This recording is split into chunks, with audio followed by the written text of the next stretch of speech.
I want to thank you for your understanding, and at this juncture, call upon the Deputy Speaker to make her remarks and carry the program forward. Thank you very much.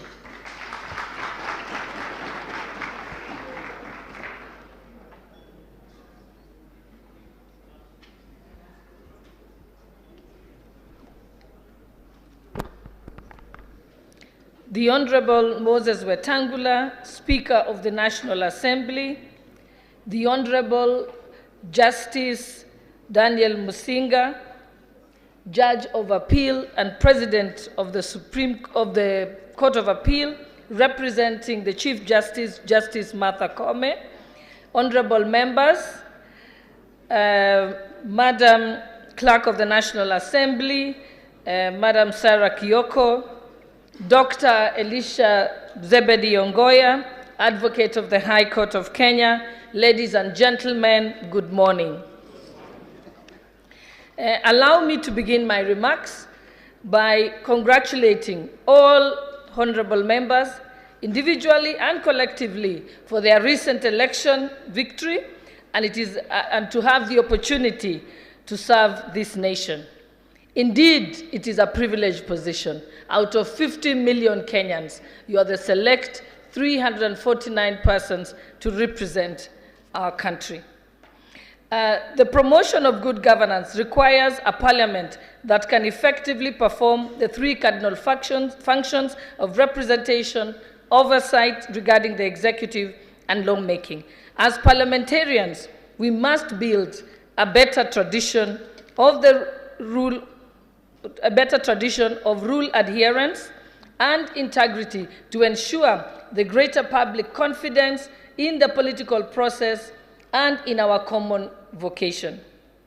Our role as members does not mean, however, that we are going to spend most of our time in the House at plenary. As we are going to find out during this induction, an MP spends far more time working outside the House. The job transcends across a range of portfolios. One time you will find yourself participating in committee interactions with other arms of government and members of public during public participation. You will find yourself listening to your constituents. At other times, you will find yourself, like I did when I was following up on the pesticide petition that I put in Parliament, spending long hours with scientists, training me and explaining to me the dangers of the pesticides that I was proposing to have banned in the country. So yes, you will spend a lot of time outside plenary. You will also spend a lot of time explaining the decisions of Parliament to the electorate.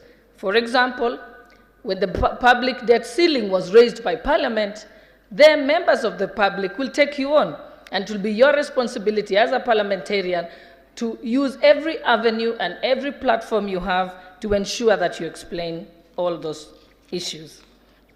Honorable members, your mandate, as I have briefly mentioned, is wide and calls for adequate preparation on your part. The theme for this induction is setting the stage for a smooth takeoff. This was carefully selected to reflect this reality.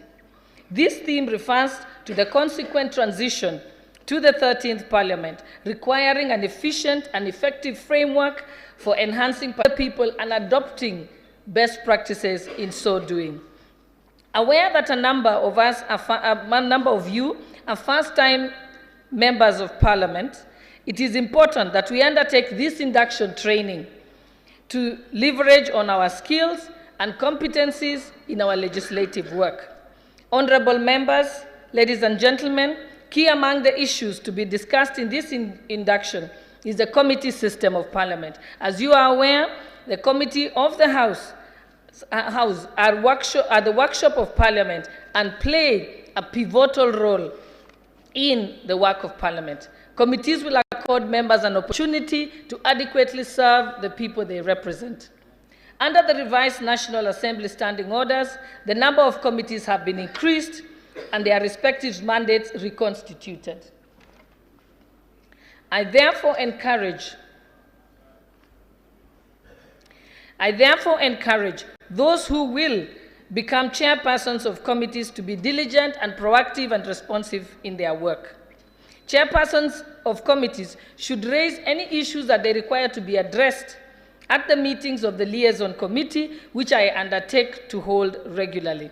This will ultimately aid in the improving the workings and output of the House during this parliamentary term.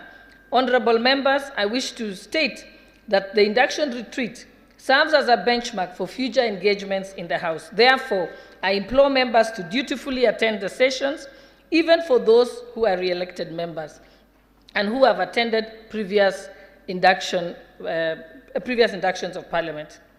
It is also an opportunity and almost an obligation for senior members of Parliament who are on their second term and above to also use it as an opportunity to train and teach and induct the new members of Parliament. I know that I was privileged in a session like this 5 years ago to be adopted by the Honorable Pukose, Member of Parliament of Endebess, and he sat with me throughout the sessions in Parliament and helped me on many occasions to know what to do. I would ask him, I want to say this, and he would tell me, it's a point of order, and then I would go on. So yes, I ask each and every one of the senior members of Parliament to adopt a new member of Parliament. I also request that you reach out to the members of staff of the parliamentary service, because Parliament has some of the most brilliant brains in the country. The economists in the parliamentary office are some of the best I have ever seen in my life in the public service. The lawyers are also top grade. And believe me, as a law teacher, if they say they are top grade, they are top grade. Leverage on them, and they will be able to assist you. And I know that I have one whose name I will hold.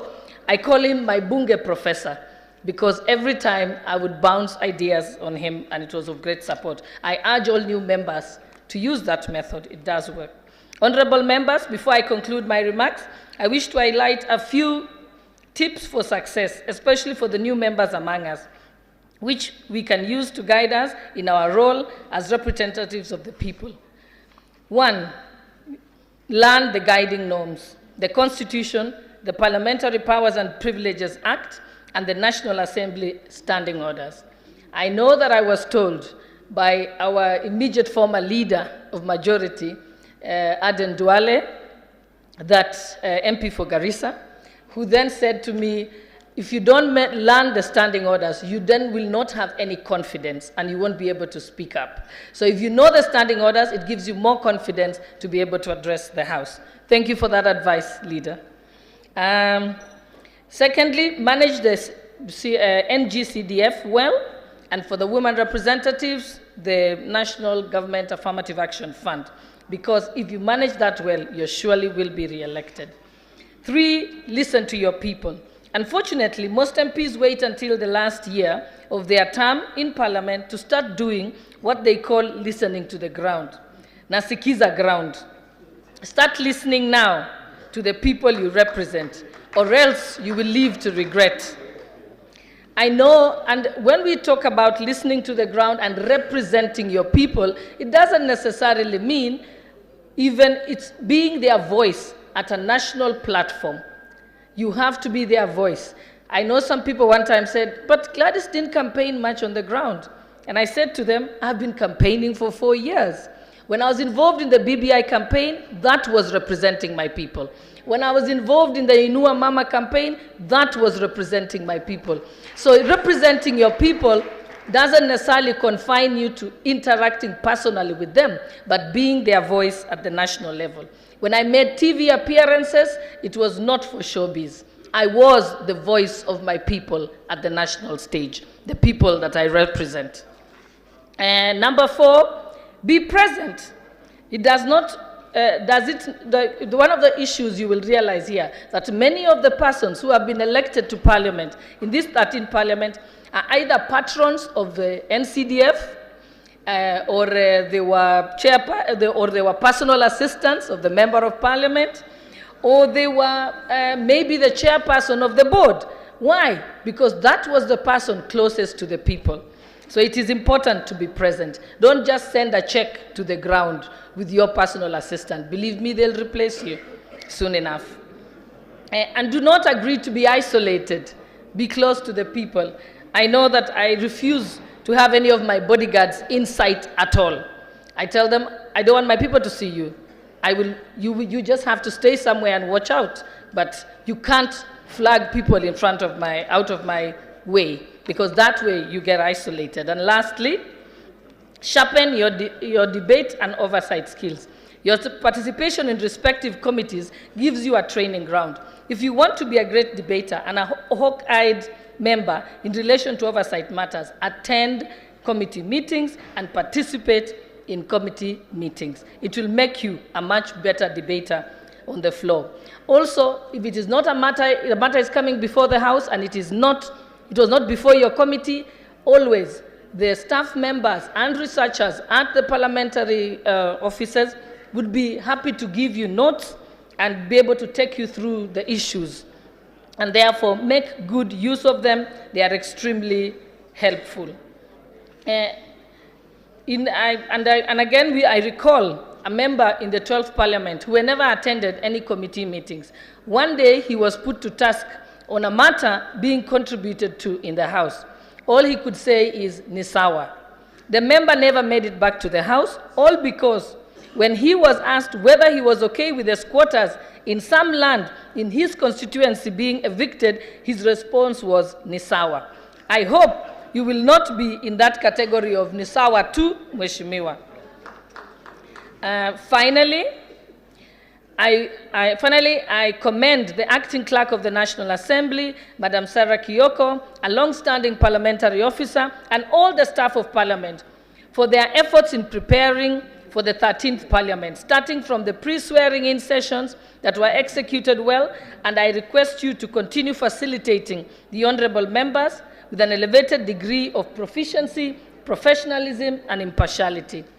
And also, on my own behalf, I want to thank each and every one of you for electing me as the Deputy Speaker of the National Assembly.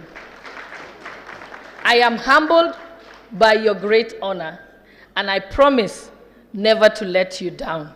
That to receive your endorsement was great honor to me and a privilege, and I thank you for that. And I undertake to work with you daily to ensure that the 13th Parliament will be the very best Parliament ever. And I know with our Honorable Speaker, Dr. Moses Wetangula, we will get to great heights. With 30 years experience in his back, we can never fail. And lastly now, honorable members, distinguished guests, ladies and gentlemen, it is now my distinct honor and privilege to invite the Honorable Moses Wetangula, EGH MP, Speaker of the National Assembly, to give his keynote and address and officially open this induction retreat. Welcome, Honorable Speaker.